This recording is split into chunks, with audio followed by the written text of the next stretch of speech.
कामकाजी बहू। रवीना के 2 बच्चे थे। वो एक बड़ी कंपनी में काम करती थी।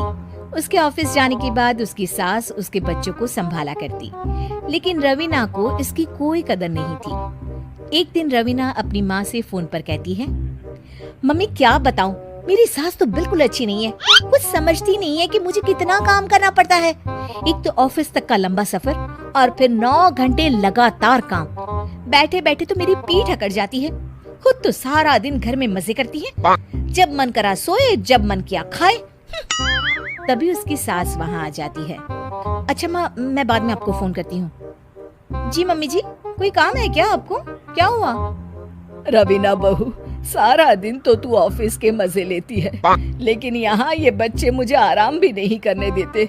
मेरी तो तबीयत खराब हो रही है। तो आपको लगता है कि मैं दफ्तर में मौज करती हूँ? आपको क्या समझाऊं, छोड़िए। माँ, काम करना भी जरूरी है। मजबूरी नहीं होती तो मैं खुद ही अपने बच्चों को देख लेती। अब आज तो छुट्टी है ना, आज तो कम से कम घर का काम कर ले। बहू काम शुरू करती है। बच्चे के साथ काम करना उसके लिए असंभव हो जाता है।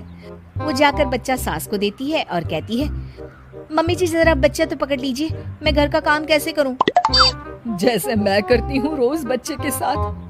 तुझे बताऊं तो तू सोचती है कि कोई बड़ा काम तो है नहीं, बच्चा तो सोता रहता है। अब देख लिया।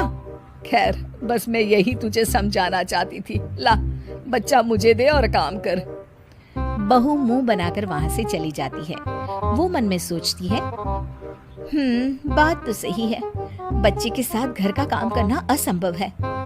वो किसी तरह काम करती है और अगले दिन ऑफिस के लिए निकल जाती है। ऑफिस में उसकी सहेली उससे कहती है, यार तू तो बड़ी लकी है, तुझे तेरी सास खाना बना कर देती है, बच्चे भी देखती है और तुझे किसी बात की चिंता भी नहीं होने देती। अरे क्या लकी, बदले में मैं उन्हें पूरी कमाई जो दे देती हूँ और अपने बच्चे से दूर रहती हूँ वो अलग। हर किसी को ना दूसरे की प्लेट में ज्यादा घी दिखता है। जा अपना काम कर। अरे फिर भी ये तो है, यहाँ हमारे बच्चे को मैं क्रैश में छोड़ती हूँ, हर पल डर लगा रहता है कि क्या कर रहा होगा। खैर चल, मुझे क्या। बहू घर आती है तो देखती है कि उसकी सास उसके बच्चे को बड़े ही प्यार से खिला रही होती है। वो माँ को देखकर खुश हो जाता है।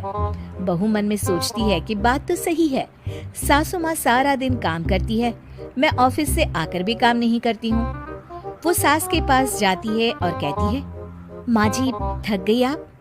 और क्या, सारा दिन चक्कर घीनी की तरह पूरे घर में घूमती रहती हूँ और अब उम्र भी नहीं रही। लेकिन चल तू बता, क्या हुआ, कुछ काम है क्या? बहू कुछ नहीं कहती, मुस्कुराकर वहाँ से चली जाती है। लेकिन अगले दिन सुबह सुबह बहू सास से पहले उठकर उन्हें चाय देती है। अरे आज सूरज कहाँ से उगा है, तू पहले उठ गई? चल अच्छा किया, मरने से पहले तेरे हाथ की चाय तो पी ली। चलो अब चलकर किचन में लगूं। माँ जी, आपको आज से काम करने की जरूरत नहीं है। काम करने की जरूरत नहीं है मतलब? क्या तू करेगी आज से सारा काम? इतने अच्छे तो हमारे नसीब नहीं है भाई। नहीं माँ जी, मैं नहीं करूँगी, ना ही आप करेंगी, बल्कि ये करेगी। तभी वहाँ एक काम वाली बाई आ जाती है। ये कौन है बहू? माँ जी, ये नौकरानी है और आज से सारा काम यही करेगी। मुझे माफ कर दीजिए माँ जी, मैं नहीं समझ पाई कि आप थक जाती हैं। आज से आप सिर्फ आराम करिए और मुन्ने के साथ खेलिए। और सास बहू बच्चे के साथ खेलने लग जाते हैं।